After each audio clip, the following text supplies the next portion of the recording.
يا شادي صباح الفل. اخبارك يا حبيبي؟ كله كويس؟ انت فين، في المكان بتاعك ولا ايه؟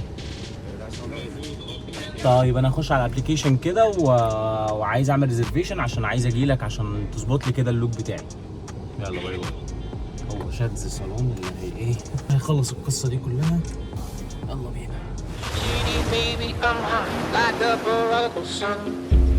The Outer Banks. Paradise on Earth.